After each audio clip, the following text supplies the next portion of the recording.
अकबर बीरबल सभा में न्याय करते हुए। नमस्ते दोस्तों, स्वागत है आपका हमारे YouTube चैनल अनूप हिंदी कहानी में। फिर लेकर आए हैं एक जोरदार मजेदार कहानी। जाने कैसे किया बीरबल ने सोने के कबूतर की चोरी और न्याय। यह एक रोचक कथा है जिसे पढ़कर आपको जरूर पसंद आएगा। सोने की कबूतर की चोरी। ठंड का मौसम था, बाग हरियाली से दमक रहा था। तब ही बादशाह अकबर ने सभापति को बाग में दरबार लगाने का हुक्म दिया। हुक्म की तालीम हुई और पूरा दरबार अकबर और बीरबल बाग में बैठे। अकबर के आदेश पर बीरबल सभा में न्याय का कार्य देख रहा था। कई लोगों की न्याय याचिका सभा में पढ़ी गई, जिनका बीरबल ने अपनी सूझबूझ से न्याय किया। लगभग सारी याचिकाएं पढ़ी गई। न्याय के इस कार्य में कई घंटे बीत गए। थोड़ी देर बाद दरबार में एक व्यापारी आया। उसने चोरी की अर्जी लगाई थी। उसने कहा एक बार वो दिल्ली गया था, वहां उसने सोने का कबूतर देखा।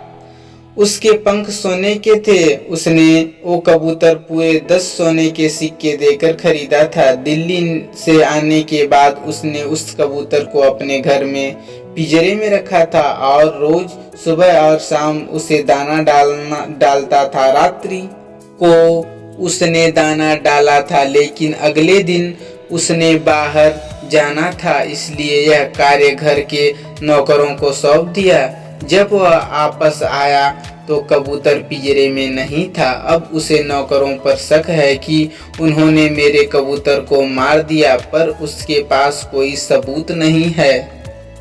व्यापारी के शक के आधार पर घर के नौकरों को दरबार में लाया गया। उसने कई सवाल पूछे, पर किसी ने कोई उत्तर नहीं दिया।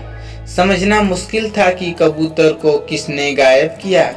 तब ही बीरबल उठा और नौकरों के चारों तरफ चक्कर लगाते हुए उसने जोर जोर से हंसना शुरू कर दिया। अकबर ने हंसने का कारण पूछा। तब बीरबल ने हंसी रोकते हुए बोला, महाराज, चोर तो हम सबके सामने ही है।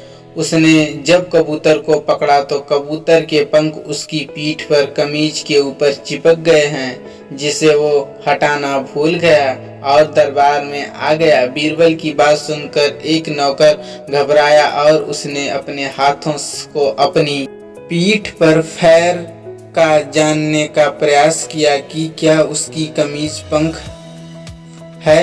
ऐसा करते उसे बीरबल ने देख लिया और झट से उसे आगे कर चोर के रूप में दरबार में पेश किया।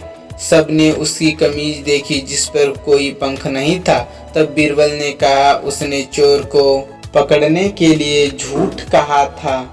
उसे पता था जिसने चोरी की है वो जरूर अपनी पीठ की तरफ अपने हाथ बढ़ाएगा और अन्य नौकर सहजता से दरबार में खड़े रहेंगे, और वही हुआ।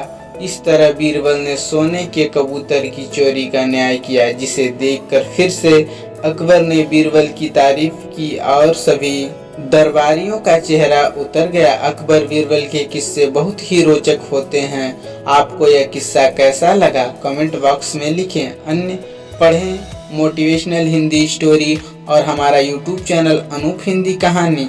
वीडियो पर नए हैं तो वीडियो को लाइक करें, चैनल को सब्सक्राइब करें और अपने दोस्तों को शेयर करना ना भूलें। अगली कहानी सुनने के लिए कमेंट जरूर करें। नमस्कार।